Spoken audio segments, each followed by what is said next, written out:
Hello friends. मैं राजेश वापस से आप लोगों का स्वागत करता हूं आपके अपने यूट्यूब चैनल अल्टीमेट लक्ष्य पे। आज मैं आया हूं जुलाई के करंट अफेयर एनालिसिस के पार्ट 7 को लेकर। इससे पहले मैंने जून के सारे पार्ट्स को कंप्लीट कर दिया है। जुलाई के भी पहले से 6 पार्ट को अच्छे से कंप्लीट कर दिया है। तो मैं आप लोगों से रिक्वेस्ट करूंगा कि आप बाकी वो सारे पार्ट्स को भी आप वीडियो को देख लें ताकि और ज़्यादा क्लियरिटी आप लेके आ सकें। और अगर जो लोग ऑलरेडी देख चुके हैं तो चाहे तो एक बार और रिवीजन कर सकें ताकि ज़्यादा से ज़्यादा आप क्लियर रहेंगे अपने कॉन्सेप्ट्स पे। तो हमेशा की तरह हम शुरू करेंगे मैप के क्वेश्चंस के साथ, जो कि जिसका रोल एग्जाम से बहुत बड़ा होता है। तो हम चलते हैं, सबसे पहले क्वेश्चंस जो हमारे मैप के होंगे वो है Mount Sinabung has been recently seen in news, जो कि वोल्केनिक एरप्शन हुआ है। ये कौन से कंट्री में है, कहाँ है, ये हमें जानना है। इस तरह का क्वेश्चंस आया जाता है। तो हम देखते हैं कि ये किस जगह में है। तो यह है इंडोनेशिया में। ये इंडोनेशिया में है। और इसका जो हाइट है वो लगभग 2460 मीटर का है। ठीक है। और उसके अलावा ये रिसेंटली जो ये जो इरप्ट हुआ है, ये 7 किलोमीटर 7 किलोमीटर हाई इसका जो मतलब जो धुआं निकलते हैं वो आप देख पा रहे होंगे। ये जो है ये 7 किलोमीटर तक ऊपर हाइट तक गया था। तो इसलिए ये बहुत ही फ्रिक्वेंट होता है। तो और टोटल आप जानते होंगे कि ये जो इंडोनेशिया है एरिया, इस इंडोनेशिया में टोटल 130 एक्टिव वोल्केनोस अभी प्रेजेंट है। तो उसमें का ये सबसे इसमें का ये जो सिनाबंग है ये हाल ही में इरप्ट हुआ है, जो 2460 मीटर का है। ठीक है। आगे बढ़ते हैं अगले मैप क्वेश्चन पे। Look at the country where 16th Asia media summit 2019 was recently held. तो मतलब जो 16th एशिया मीडिया समिट जो है ना, इस तरह के भी क्वेश्चन आ जाते हैं कि 16th एशिया मीडिया समिट कब हुई थी, G20 की समिट कहाँ पे हुई थी, आसियान की समिट कहाँ पे हुई थी। तो इस तरह का लोकेशन और पॉइंट करने भी आ सकता है कि ये जहाँ पे हुई थी उसको आप पॉइंट करें या बताएं। तो दो तीन ऑप्शन दिया तो आपको तो पता करना ही होगा। तो ये कहाँ पे हुई थी, कंबोडिया में हुई थी। कंबोडिया के सियम रिप प्रोविंस जो है वहाँ पे हुई थी। ये वो एरिया है टोटल आप देख सक रहे होंगे। और हम इसके आज जब भी हम मैप देखते हैं तो कोशिश करेंगे हम आसपास के जो लोकेशन है उसको भी थोड़ा अच्छे से देख लें। तो ये कंबोडिया है। कंबोडिया के यहाँ पर जो होती है वो गल्फ ऑफ थाईलैंड है, क्योंकि ये थाईलैंड इसके बगल में कंट्री है और इसी से इससे नाम जुड़ रहा है गल्फ ऑफ थाईलैंड। उसके अलावा कंबोडिया एक लैंडलॉक कंट्री नहीं है। क्यों सॉरी सॉरी कंबोडिया एक लैंडलॉक कंट्री इसलिए नहीं है क्योंकि इस जगह से हम सी को ये मतलब अपना ले सकते हैं। उसके अलावा वियतनाम हो गया, इस तरफ लाओस हो गया, लैंड हो गया।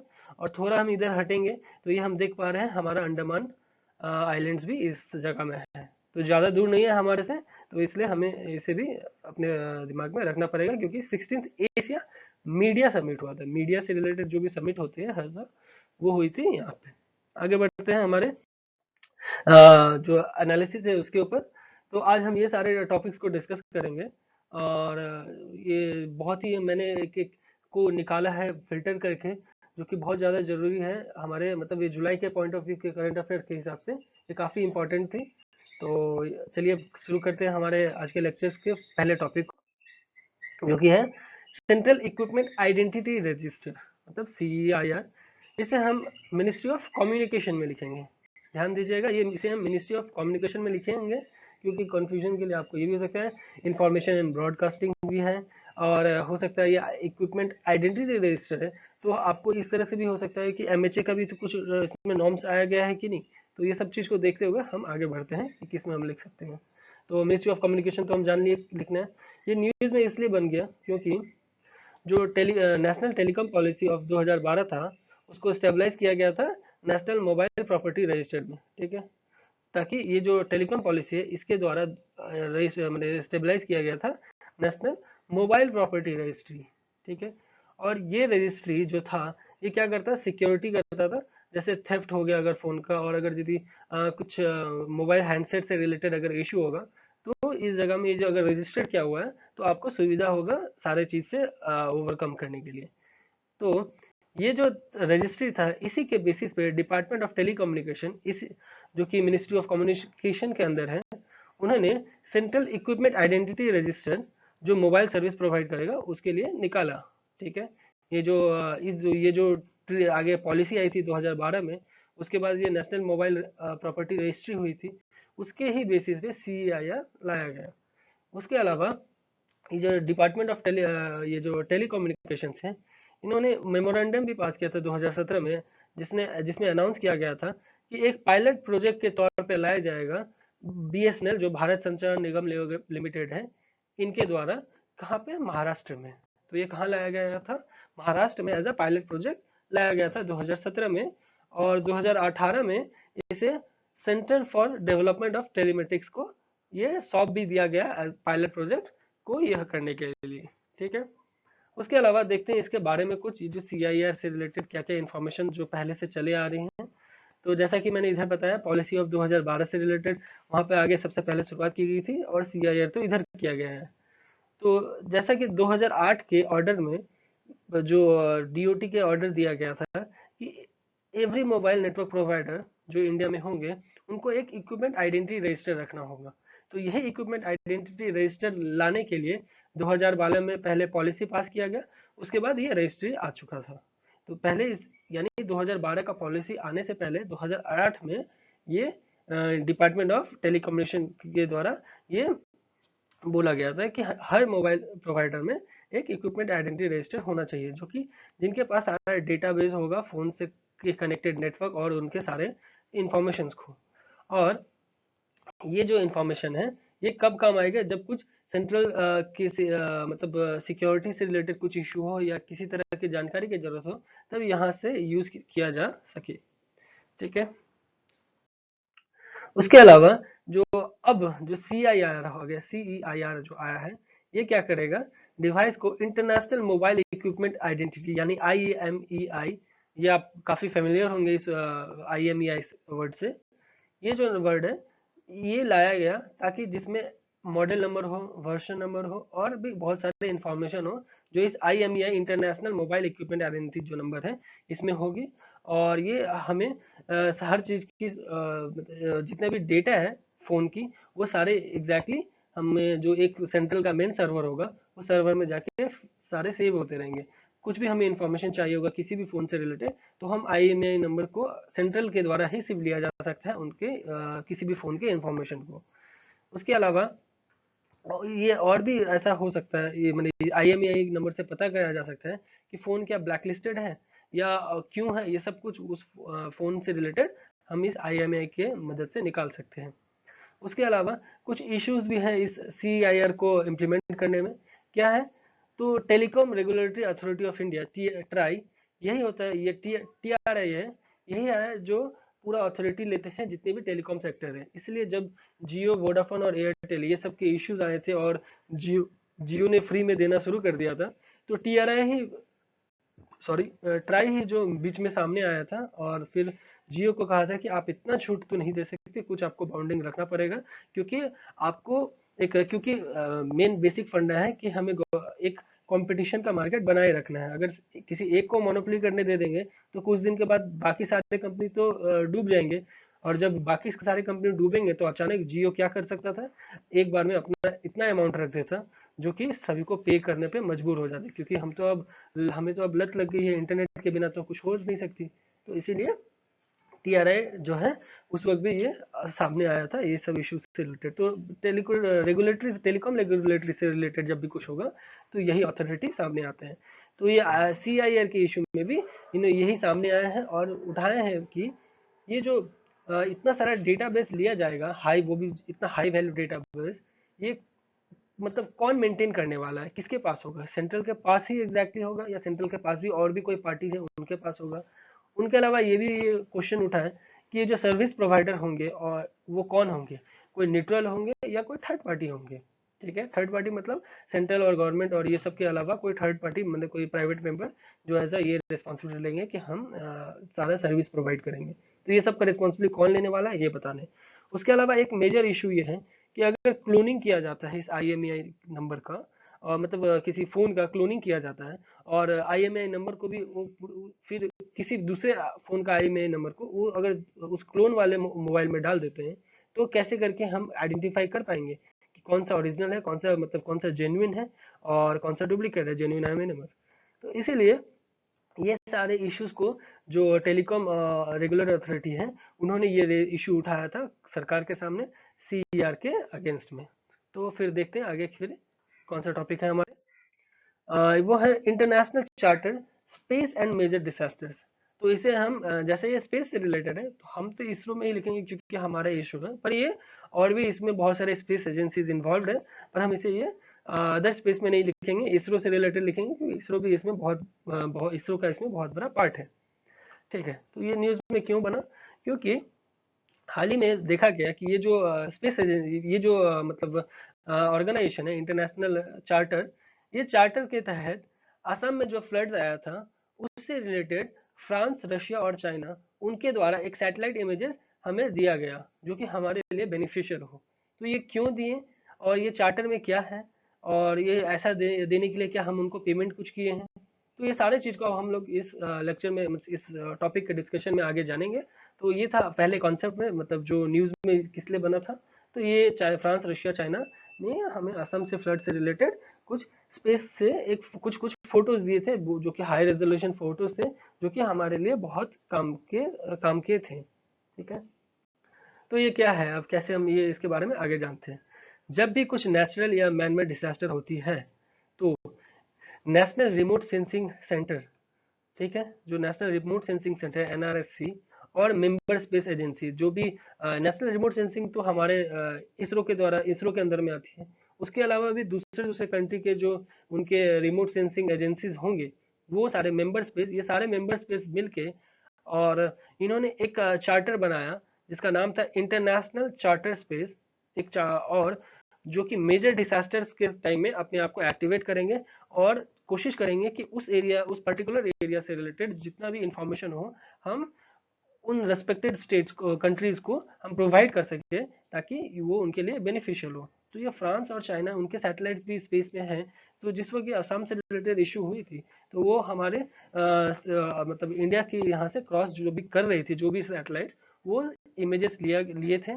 और इमेजेस लेने के बाद जब देखा उन्होंने कि हाँ ये एक डिसास्टर से रिलेटेड है और हम किसी को हेल्प कर पाएंगे ये फोटोज से, तो वो सारे फोटोज जितने भी इमेजेस थे वो हमें दे दिया उन्होंने। और इसके बदले क्या हमने कुछ पैसे पे किए थे, तो वैसा कुछ है या नहीं हम आगे देखेंगे।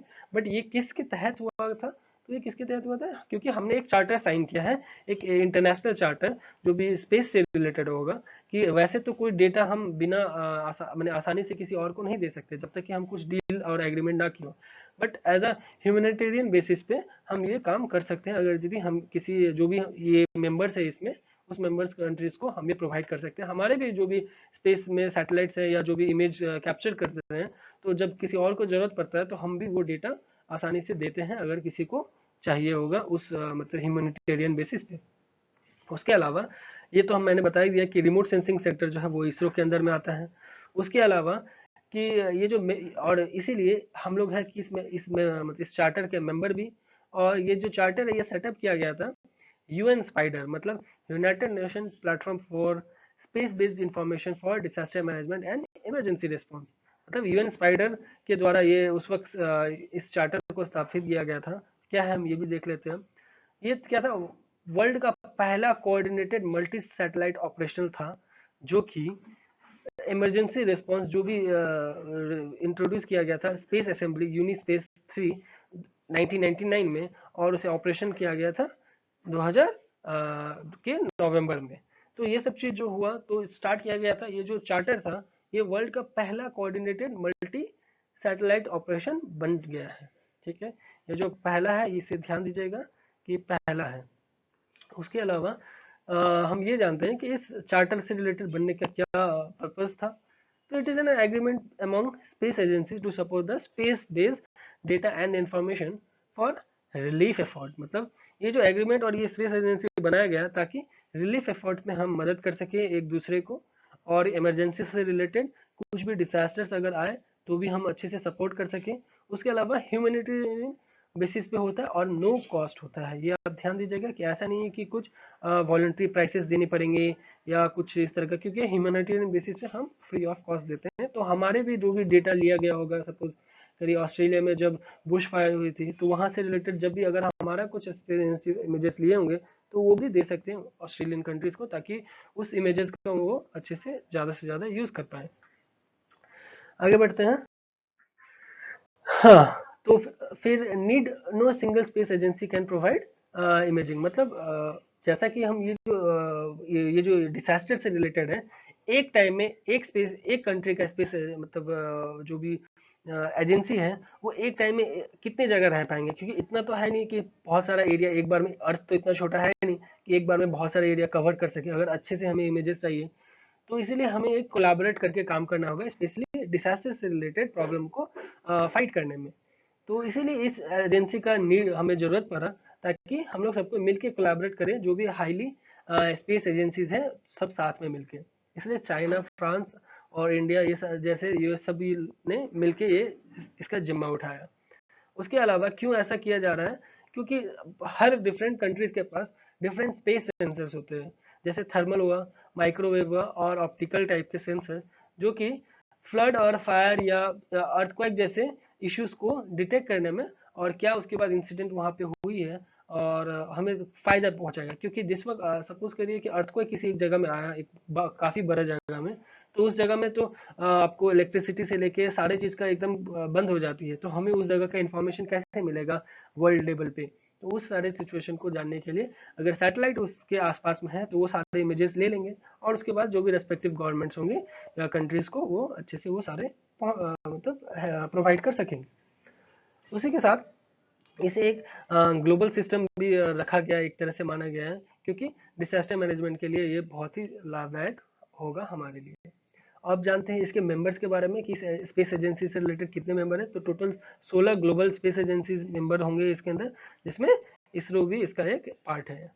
उसके अलावा ये जो कॉपरेट करेंगे, ये वॉलंटरी बेसिस पे होगा। मतलब वॉलंटरी बेसिस है, ऐसा कुछ नहीं है कि मैंडेटरी उनको देना ही पड़ेगा।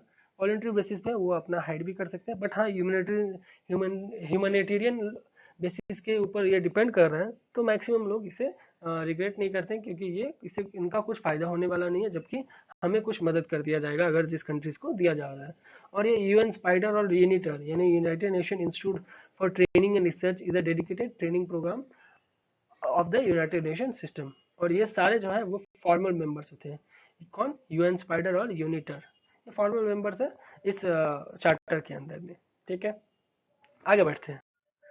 Effects of El Nino and Antarctic oscillation on air pollution. अब जानते हैं इससे, एल नीनो आपने सुना ही होगा, एल नीनो और ला नीना, ये बहुत ही वाइटल होता है हमारे मॉनसून से रिलेटेड। अगर आपने ज्योग्राफी के किसी तो इस टॉपिक्स को डिस्कस मैंने क्लियर किया होगा, तो एल नीनो और ला नीना आपको अच्छे से कंसेप्ट क्लियर होगा। अगर नहीं क्लियर है तो आप, मैं बोलूंगा कि आप वीडियो पॉज करके जाके एक बार अपने ज्योग्राफी का नोट्स को थोड़ा एक बार घुमा लीजिए और देख लीजिए और क्लियर कर लीजिए कि क्या है ये। उसके अलावा अगर फिर भी डाउट्स हुआ तो मैं तो हूँ बताने के लिए, बट मैं वीडियो को ज़्यादा लंबा नहीं करना चाहूँगा, इसलिए मैं आगे बढ़ रहा हूँ। ये न्यूज़ में इसलिए था क्योंकि टीम ऑफ रिसर्चर्स जो चाइना और यूएस के थे, उन्होंने फाइंड किया कि जो डेटा आ रहा था एल नीनो और अंटार्कटिक ऑसिलेशन से, वो उसे यूज़ किया जा सकता है क्या, एयर पोल्यूशन लेवल जो नॉर्थ एंड नदर्न इंडिया में जो है ना, उसको बताने के लिए। जो एल नीनो और अंटार्कटिका ऑसिलेशन के जो डेटा आ रहे हैं, उनके मूवमेंट्स को, उनके मूवमेंट पे डिपेंड करेगा कि जो पोल्यूशन लेवल है वो क्या आगे बढ़ पाएगा कि नहीं बढ़ पाएगा, या ये दोनों जो आ रहे हैं ऑसिलेशन, ये ऑसिलेशन एक प्रेशर बना रहे हैं, जिसके वजह से जो पोल्यूशन लेवल है वो उस जगह की जगह में ही रह पा रहे हैं और वहां से मूव नहीं कर पा रहे हैं। तो वो भी एक रीजन है जो रिसर्चर्स ने कहा, चाइना के और यूएस के, कि ये सब चीज उन्होंने देखा है कि ऐसा ऐसा कांड हो रहा है, इसलिए नदर्न इंडिया में इतना पोल्यूशन बढ़ जाता है इस टाइम में, ठंडे के टाइम में। चलिए देखते हैं अब की फाइंडिंग्स क्या थी इस ऑब्जर्वेशन की। तो बोला गया कि एल नीनो क्या करता है, ओकेशंस में वो too tend to end in lower wind speeds within the area. ठीक है, which prevented airborne pollutants from moving out of densely polluted area. मतलब एल नीनो जो होता है कि वो लोअर विंड स्पीड्स की तरफ टेंड करता है, उसके अलावा प्रिवेंट करता है कि एयरबोर्न पॉल्यूटेंट्स जो होते हैं, एयरबोर्न मतलब एयर के में जो साथ में जो पॉल्यूटेंट्स चल रहे हैं, वो सबको मतलब आउट ऑफ जो भी डेंसली पोल्यूटेड एरियाज हैं, वहां से निकलने में उसको रोकती है। क्योंकि वो उल्टा तरफ से प्रेशर बना रही है, तो वो डेंसली पॉपुलेटेड एरिया से सामने की तरफ नहीं आ सकेगी, क्योंकि काउंटर करने के लिए एल नीनो का प्रेशर है। उसके साथ ही अंटार्कटिक ऑसिलेशन जो कि स्ट्रॉन्गर विंड्स क्रिएट करता है, उसके जो कंपोनेंट्स नदर्न इंडिया की तरफ जा रहे हैं, वो क्या करता है, वीकेंड कर देता है किसको, जिसके वजह से पोल्यूशन जो लेवल है वो अनइवन हो जाते हैं, कहीं कहीं ज़्यादा कहीं कम इस तरह के हो जाते हैं अंटार्कटिक ऑसिलेशन की तरफ से। मैं आपको अभी इसके अभी मैं इसके इमेज एक फुल इमेज को भी मैं आपको डिस्कस करके अच्छे से बताता हूँ। उससे पहले जान लेते हैं अंटार्कटिक ऑसिलेशन। अंटार्कटिक ऑसिलेशन क्या है? एक लो फ्रीक्वेंसी मोड है एटमॉस्फेरिक वेरिएबिलिटी का। कहाँ पे? सदर्न हेमिस्फीयर पे। ऑफकोर्स अटलांटिक सदर्न साइड में पड़ता है, तो वो सदर्न हेमिस्फीयर में एक लो फ्रीक्वेंसी मोड है एटमॉस्फेरिक वेरिएबिलिटी, मतलब एटमॉस्फेरिक वेरिएबिलिटी का लो फ्रीक्वेंसी मोड है। चलिए आगे देखते हैं कि जैसा मैं आप इमेज पे देख पा रहे होंगे कि ये हो गया Antarctica southern Antarctic atmosphere oscillation AAO। और ये हो गया एल नीनो का इवेंट्स, जो कि बोरियल न्यूटर्म होता है यहाँ पे। आप जानते होंगे कि यहाँ से पेरू से और यहाँ ये सारे एरिया को अफेक्ट करता है एल नीनो। और उसी के साथ जब हमारे इंडियन ओशन अगर ये एल नीनो पूरी तरह से यहाँ हावी हो जाता है तो हमारे मानसून को इस जगह में बहुत ही लॉस होता है जब एल नीनो बहुत ज़्यादा हावी हो जाता है। तो ये हम देख रहे हैं कि जिस तरह का प्रेशर यहाँ बिल्डअप हो रहा है, तो अनइवन तरीके से ये जो अंटार्कटिक ऑसिलेशन है वो भी आगे मूव कर रहा है। और जिसके वजह से ये जो नॉर्दर्न हेमिस्फीयर है, यहाँ पर आप देख रहे हैं एक तरह का साइक्लोन टाइप का आपको लोगो दिखा रहा होगा कि कैसे कैसे करके आगे बढ़े, गोल गोल गुलाई गुलाई गोले हो रहे हैं और साइक्लोन एनोमली यहाँ पे हो जा रहे हैं, जिसकी वजह से पोल्यूशन लेवल उसी जगह में घूमते रह जा रही है। और इनडायरेक्टली वो क्या कर रहे हैं कि पोल्यूशन लेवल को कहीं और मूव होने नहीं दे रहे हैं। और इसलिए पाया जा रहा है कि साइंटिस्ट लोग ने कहा कि नॉर्दर्न साइड ऑफ इंडिया में इतना ज़्यादा पोल्यूशन है, क्योंकि चारों तरफ से इधर से भी इधर से भी इधर से भी, और उसके बाद जो यहाँ पर भी आ रहा है वो ठीक से काउंटर नहीं कर पा रहा है। तो इसलिए इस वजह से वहाँ पे नदर्न इंडिया में इतना ज़्यादा पॉल्यूशन लेवल है। और किन दो टॉपिक को लिया गया? एल नीनो और अंटार्कटिक ऑसिलेशन के अनइवन इसके वजह से वहाँ पे हो रहा है। अब बढ़ते हैं अगले टॉपिक पे, जो कि है ब्लू फ्लैग प्रोजेक्ट, जिसे हम मिनिस्ट्री ऑफ एनवायरनमेंट में लिखेंगे। तो ये न्यूज़ में क्यों था? क्योंकि हाल ही में जो यूनियन एनवायरनमेंट मिनिस्ट्री है, उन्होंने 12 ऐसे बीचेस को सेलेक्ट किया जिसे ब्लू फ्लैग सर्टिफिकेशन दिया जाएगा। और क्यों? क्योंकि ये जो ब्लू फ्लैग सर्टिफिकेशन है, ये क्या है? इंटरनेशनल रिकॉग्निशन है सर्टेन क्राइटेरिया जो क्लीननेस और एनवायरमेंट प्रॉपर्टी के बेसिस पे दिया जाता है। वो कौन से 12 बीचेस हैं वो भी थोड़ा देख लें। ये जरूरी नहीं है, बट हाँ कभी कभी ऐसा होता है कि आपको मल्टीपल ऑप्शन दे देंगे और उसके बाद जो यहाँ पे नहीं है वो बीच का भी ऑप्शन उसमें रहेगा, तो आपको कैंसिल आउट करने में भी दुविधा होगा। तो इसको बस एक बार रीड आउट कर लीजिए, रट्टा नहीं मारना है। 2-3 बार रीड आउट करेंगे तो आपको दिमाग में बैठ जाएगा। तो जैसे शिवराजपुर गुजरात, भोगावे महाराष्ट्र, घोघोला दीव में, मिरामर गोवा में, कसोरकोड एंड पडुबिद्री कर्नाटका में, कप्पड़ केरला में, ईडन पुडुचेरी में, उसके बाद महाबलीपुरम तमिलनाडु में, ऋषिकोंडा आंध्र प्रदेश में, गोल्डन उड़ीसा में, राधानगर अंडमान एंड निकोबार आइलैंड में। तो ये राधानगर को ज़्यादा इंपॉर्टेंट है क्योंकि अंडमान एंड निकोबार आइलैंड्स में राधानगर है। बाकी सारे स्टेट्स हैं। और उसके अलावा ये जो दीव और पुडुचेरी है, ये भी एक यूनियन टेरिटरीज है। तो ये तीन को थोड़ा ध्यान में रखिएगा ज़्यादातर, क्योंकि कुछ जो अलग होते हैं ना बाकियों से, उनमें क्वेश्चन बनने का चांसेस ज़्यादा हो जाते हैं। तो ये तीन को हम ज़्यादा अच्छे से देखेंगे, याद रखेंगे, और बाकी तो आप जस्ट एक रीड आउट कर ही लीजिए। अच्छा, इस ब्लू फ्लैग प्रोजेक्ट पाने के लिए, मतलब ये जो सर्टिफिकेशन पाने के लिए आपको क्या क्राइटेरिया होना चाहिए? एटलीस्ट 33 क्राइटेरिया आपको फुलफिल करना चाहिए ब्लू फ्लैग प्रोजेक्ट मतलब सर्टिफिकेशन पाने के लिए।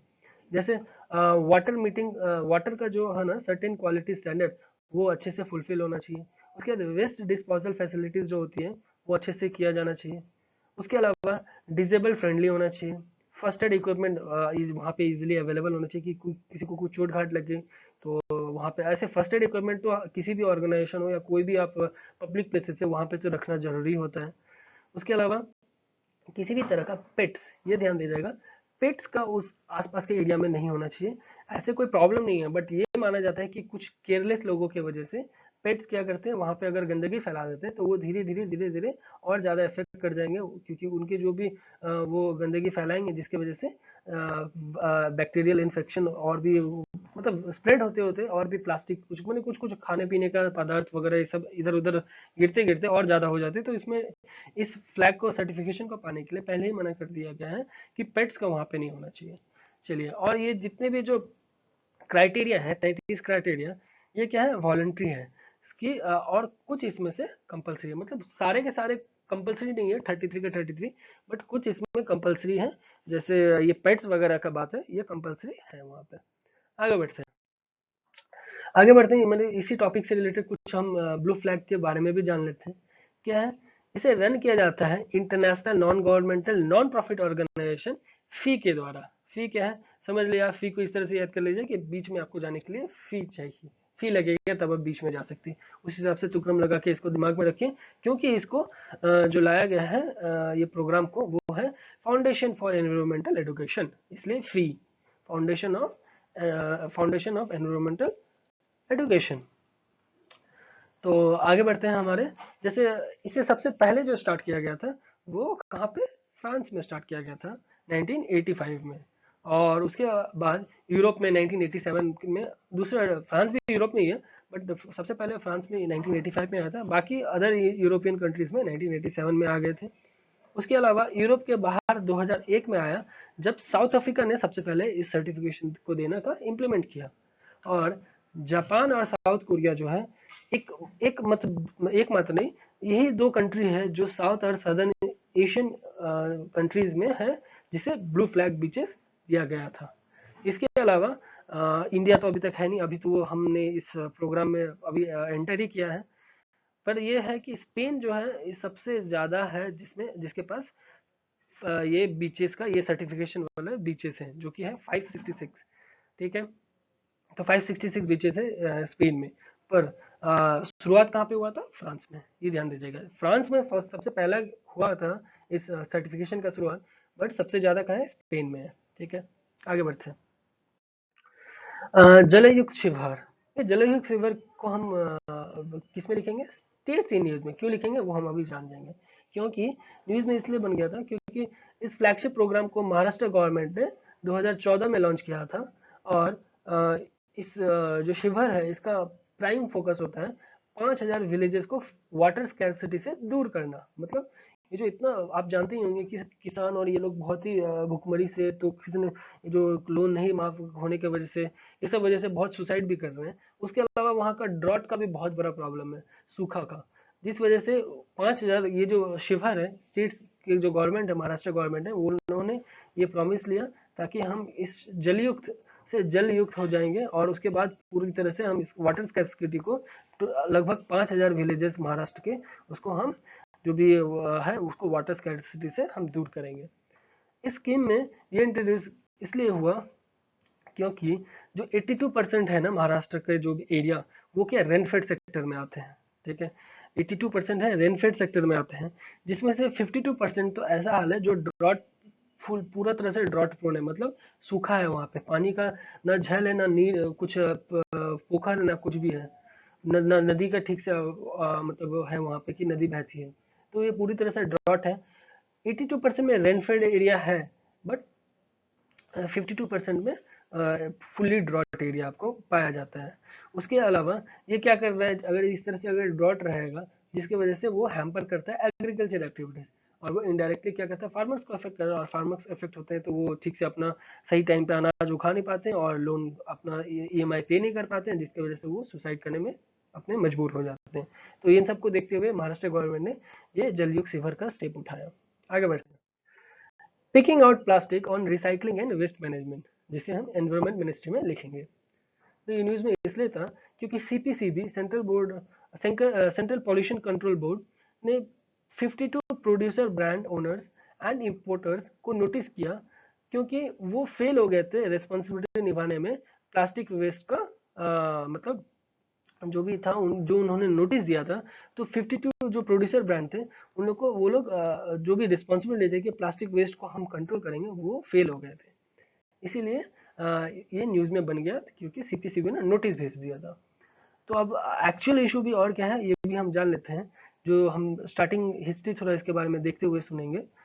क्या था कि 8 ईयर्स पहले जब concept of extended producer responsibility EPR का मतलब इंट्रोड्यूस किया गया था, जिसमें इनकॉर्पोरेट किया गया था क्या, कि प्लास्टिक प्लास्टिक जो वेस्ट मैनेजमेंट रूल्स हैं उसको हम लोग अच्छे से उसमें फॉलो करेंगे, और ये एक्सटेंडेड प्रोड्यूसर रिस्पॉन्सिबिलिटी दिया जाएगा जो भी प्रोड्यूसर होंगे, जो भी कोई भी कंपनी है वो अगर कुछ बना रहे हैं, अपना मैन्युफैक्चरिंग कर रहे हैं, तो वो उनको रिस्पॉन्सिबिलिटी दिया गया था कि अपना प्लास्टिक का एकदम नेग्लिजिबल यूज किया जाएगा, बहुत ही, जब तक कि बहुत जरूरी नहीं हो जिसमें आपके पास कोई ऑप्शन हो, वहाँ नेग्लिजिबल मतलब यूज किया जाएगा।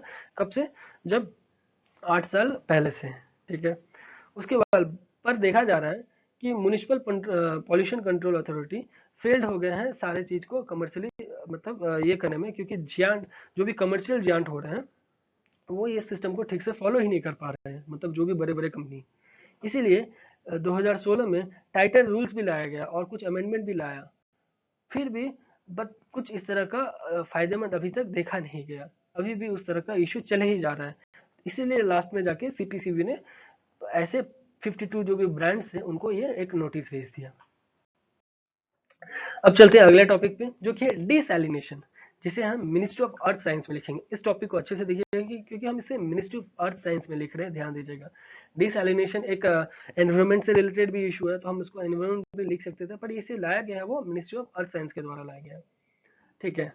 तो इसलिए एनवायरमेंट और में या साइंस एंड टेक में कंफ्यूजन मत खाइएगा, और इसे अपने एनवायरमेंट साइंस के बॉक्स में ही इस डिसैलिनेशन के टॉपिक को फेंक दीजिए, मतलब रख लीजिए, sorry.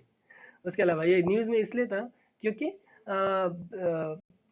With warnings from India top policy makers, मतलब जो भी इंडिया के टॉप पॉलिसी मेकर हैं उन्होंने वार्निंग ये दे दिया कि जो मेजर सिटीज हैं वो स्ट्रगलिंग कर रहे हैं वाटर क्राइसिस की, और ये भी हो रहा है कि वहाँ पे बातचीत चल रही है कि जो डिसैलिनेशन की आइडिया है और फ्रेश वाटर का, वो सारे कंसेप्ट को वो कैसे कैसे इम्प्लीमेंट कर सकते हैं, क्योंकि मेजर क्राइसिस चल रहा है मैक्सिमम सारे सिटीज में, स्पेशली सदर्न स्टेट्स के हमारे सदर्न स्टेट्स के जो सिटीज है वहाँ पे और ज़्यादा चल रहा है, चेन्नई जैसे सिटीज के।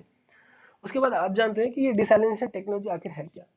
इसका मतलब ये हुआ कि सॉल्ट वाटर होता है ना जो, और फ्रेश जिसको नमक वाला पानी, जो खारा पानी इसमें जो जो समुद्र से आती है, उस पानी को फ्रेश वाटर में कन्वर्ट करना, उसको कहेंगे डिसैलिनेशन। सैलिनेशन उल्टा हो गया कि आप फ्रेश वाटर में नमक डाल दीजिए तो सैलिनेट कर रहे हैं, और डिसैलिनेट मतलब नमक पानी को आप फ्रेश वाटर कर रहे हैं। तो मोस्ट प्रोवेलेंट टेक्नोलॉजी पाया गया है वर्ल्ड में जो कि है रिवर्स ऑस्मोसिस। इसका मतलब आरओ, आरओ जो बोलते हैं ना, आरओ टेक्नोलॉजी, आपके फिल्टर में आरओ है, तो आरओ का मतलब हुआ रिवर्स ऑस्मोसिस। रिवर्स ऑस्मोसिस करके जो भी उसमें जो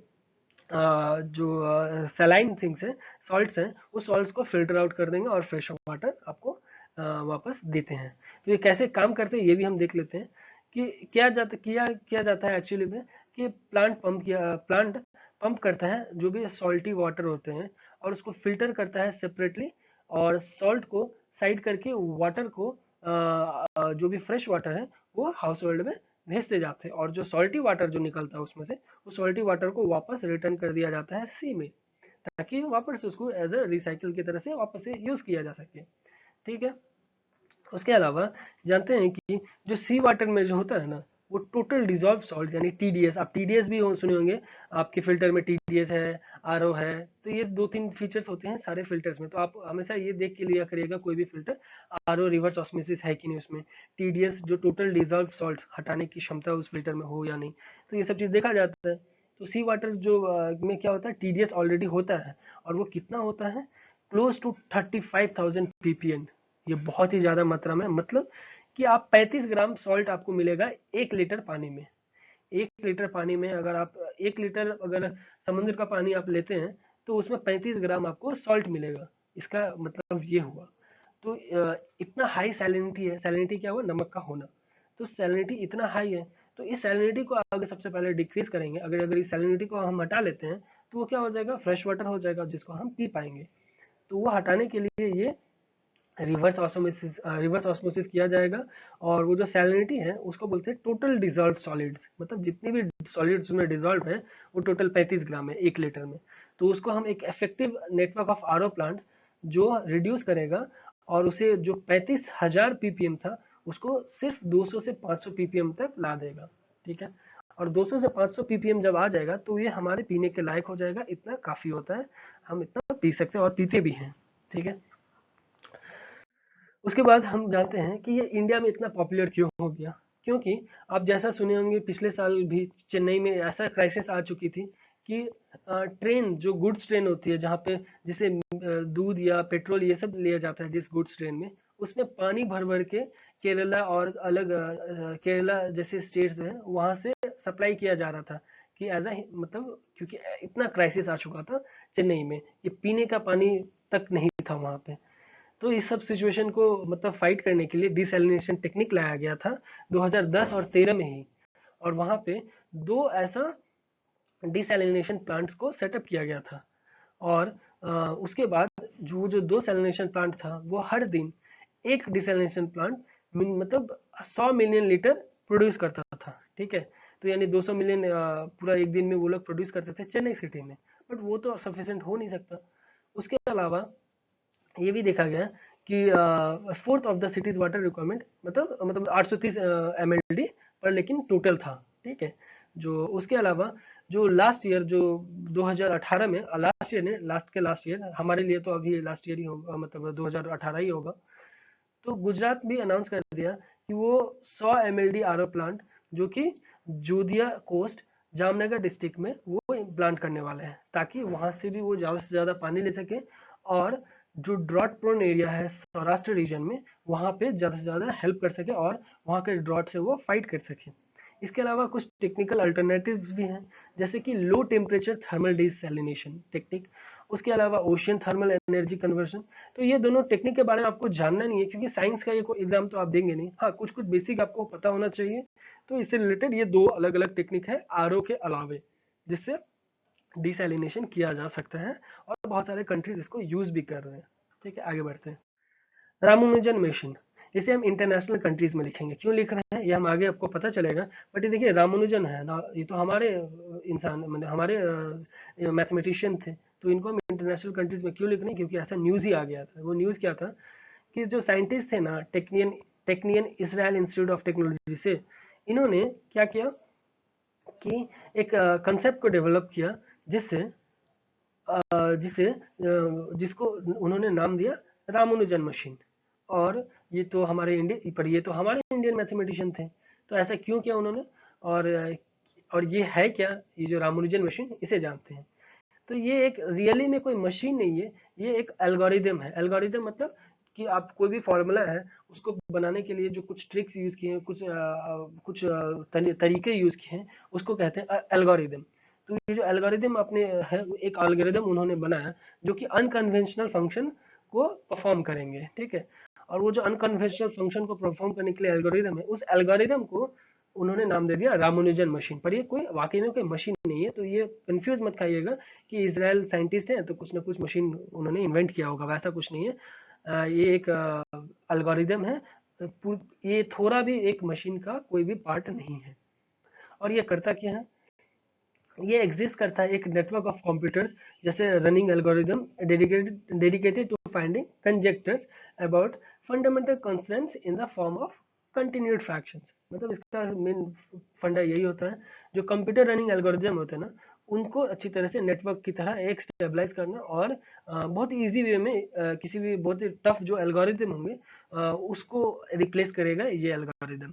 तो ये बहुत ही मतलब एक तरह से बहुत अच्छा खोज था। और खोज के बाद उन्होंने रामानुजम मशीन, इसलिए रामानुजम जी का नाम इसलिए दिया क्योंकि उन वो भी जानते थे कि रामानुजम जी एक बहुत बड़े मैथमेटिशियन थे और जिनको पूरे दुनिया में अच्छे से माना जाता है। जैसे हमारे जो अब्दुल कलाम जी हैं, उनके नाम पे साइंस डे सेलिब्रेट करते हैं कौन, स्विट्जरलैंड। तो ये भी एक हमारे लिए बहुत बहुत बहुत ही हमारे लिए खुशी की बात है। उसी तरह से रामानुजम जी के नाम से भी ये एक एल्गोरिदम बना दिया गया है इसराइल के द्वारा। बढ़ते हैं आगे। नासा केपलर स्पेस टेलीस्कोप, जो जो कि ये हमारा आज का आखिरी टॉपिक होगा। तो ये जैसा कि नासा की तरह है, नासा के द्वारा बनाया गया है इस टेलीस्कोप को, तो हम इसको नासा में ही लिखेंगे कि नासा एक बहुत बड़ा ऑर्गेनाइजेशन है जिसको हमने एक स्पेशल सेक्शन में ऑलरेडी बनाया है। तो ये न्यूज़ में इसलिए था क्योंकि जो नासा के जो ट्रांसिस्टिंग एक्सोप्लैनेट सर्विस सैटेलाइट TESS ने डिस्कवर्ड किया एक प्लैनेट सिस्टम का जिसका नाम था दिया गया TESS object of interest TOI। ये टाइम्स ऑफ इंडिया इस तरह का नाम मत सोच लीजिएगा। तो TES ऑब्जेक्ट ऑफ इंटरेस्ट 270, ठीक है। और मतलब एक नया प्लानिटरी सिस्टम को मतलब उन्होंने खोज किया। उसके अलावा ये जो प्लानिटरी सिस्टम ये किस जगह में है ये भी उनको पता चला। ये क्या पता चला कि 73 लाइट ईयर्स है जो दूर है। ये 73 लाइट ईयर्स है। ये भी एक बहुत, लाइट ईयर्स क्या है, लाइट ईयर्स क्या कोई टाइम बताता है, नहीं, ये लाइट ईयर्स डिस्टेंस बताता है। ये भी एक बेसिक सा क्वेश्चन आया था किसी स्टेट PCS के एग्जाम में। तो आप ये सब भी कुछ कुछ पॉइंट्स को ध्यान में रखिएगा, क्योंकि जो यूपीएससी है वो ये सब कुछ कुछ कीवर्ड जो आपके डे टू डे लाइफ में पढ़ रहे हैं ना, उसी से कुछ कुछ क्वेश्चन पूछते हैं, और आपको पता होते हुए आप उसको नेग्लेक्ट करते हैं उस वक्त, बाद में जाके कंफ्यूजन के कारण, आपको लैक ऑफ इंफॉर्मेशन के कारण थोड़ा सा जल्दी में गलत कर बैठते हैं। तो ये सब चीज़ें ध्यान रखिएगा। तो इसका लोकेशन कहाँ है TY270 का? 73 light years away from the, मतलब 73 लाइट ईयर्स दूर, जो अर्थ से दूर हो। उसके अलावा ये जो लोकेशन पाया गया है, एक कॉन्स्टलेशन होता है पिक्टर, पिक्टर नामक कॉन्स्टलेशन के पास में पाया गया है। और ये जो पिक्टर है वो क्या है, सदर्न सेलेस्टियल हेमिस्फीयर में पाया जाता है। ठीक है, अब टीएस मिशन के बारे में जान लेते हैं।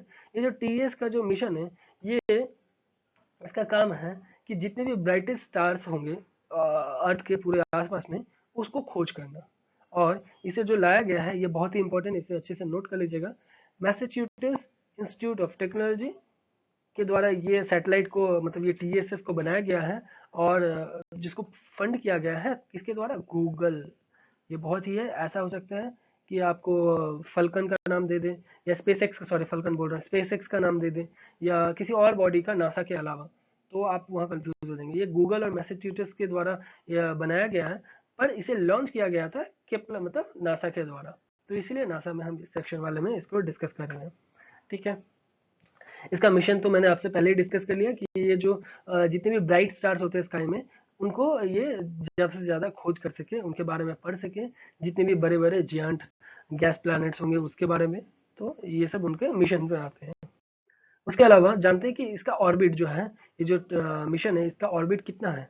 तो ये जो TSS है, इसने ऑक्युपाई किया है लगभग, मतलब जो पहले कभी किया नहीं गया वैसा ऑर्बिट TSS ने ऑक्युपाई कर लिया है। वो क्या है कि occupy a never before used orbit high above earth. वो क्या है? The elliptical orbit called P/2। ये P/2 एलिप्टिकल ऑर्बिट को ऑक्युपाई कर लिया है, जो कि है half of the moons orbital period. समझ में आ रहा है? Half of the moons orbit, जो मून्स का ऑर्बिटल पीरियड होता है ना, उसका हाफ है, उतना डिस्टेंस ये TSS ने कवर कर लिया है, जो कि बहुत बड़ा अचीवमेंट है हमारे, हमारे पूरी दुनिया के लिए। और इसका मतलब हुआ कि TSS जो है, TSS वो ऑर्बिट करता है, मतलब अर्थ का चक्कर लगाता है हर 13.7 डेज में, मतलब 13.7 डेज होता है तब वो पूरा एक चक्कर लगा लेता है अर्थ का। ठीक है, क्योंकि एलिप्टिकल ऑर्बिट में आगे बढ़े जा रही है ना, तो एलिप्टिकल ऑर्बिट में बढ़े जा रही है, तो हर 13.7 डेज में चक्कर लगा रही है, कुछ दिन बाद और बढ़ जाएगा। ठीक है, तो अब जानते हैं इस मिशन के सिग्निफिकेंस को भी, कि इस मिशन का जैसा काम है कि इस नए नए उपग्रह, जितने भी ब्राइटेस्ट स्टार्स हैं और ब्राइटेस्ट एक्सो प्लानट, जियांट प्लानट है, उस सबका खोज करना। तो ये क्या था? ये बनाया जो गया था, ये बनाया गया था जो इससे पहले वाले जो टेलीस्कोप था, केपलर स्पेस टेलीस्कोप, इसके बिहाफ में बनाया गया था, क्योंकि वो ऑलरेडी 3700 एक्सो प्लैनेट्स ऑलरेडी खो चुका था। और वो जो केपलर स्पेस टेलीस्कोप है वो अभी ऑलरेडी अपने मिशन में आगे बढ़ रहा है, जो कि 20 साल पहले लाया गया था, और वो आउट ऑफ, मतलब फ्यूल के उसकी में कमी आ चुकी है। वो कब बंद हो जाएगा किसी को पता नहीं है, बस वो चले जा रही है, पर वो पूरी बंद नहीं हुई अभी तक, वो अभी भी केपलर स्पेस टेलीस्कोप चली जा रही है। तो उसको रिप्लेस करने के लिए साइंटिस्ट ने ये भेज दिया था, क्योंकि केपलर स्पेस 20 साल पहले आया था, तो उसके रिप्लेस में TSS को भेज दिया गया था, जो कि वो भी TSS भी ऑलरेडी इतना दूर जा चुका है कि 13.7 डेज का वो लग रहा है उसको अर्थ को राउंड करने में। ठीक है, तो इसी के साथ हम आज का लेक्चर को एंड करेंगे। आशा करता हूँ कि आपको हमारे लेक्चर पसंद आ रहे होंगे, और अगर आ रहे हैं तो प्लीज़ लाइक ज़रूर कीजिएगा, और शेयर भी होगा तो कर लीजिए, क्योंकि ये करंट अफेयर्स जो है बहुत कम लोगों तक जा पाती है, और जिसका अभाव के कारण वो इधर उधर दूसरे दूसरे डेटा 10 जगह से लेते हैं और ठीक से किसी भी एक जगह से नहीं कर पाते हैं। तो मैं आप लोग से रिक्वेस्ट करूंगा, किसी एक जगह से फॉलो करिए, किसी भी जगह से करिए, पर एक जगह से फॉलो करिए, आप ट्रस्ट करिए। और अगर आप मेरे से फॉलो करें तो मैं आपको ट्रस्ट दिलाता हूँ कि एक साल का करंट अफेयर्स में आपको कोई कमी आने नहीं दूंगा, और आपको ज़्यादा से ज़्यादा में आप अच्छा, बेहतर से बेहतर कर पाएंगे रिजल्ट में। तो आज के लिए अलविदा। Thanks for listening, stay safe, जय हिंद।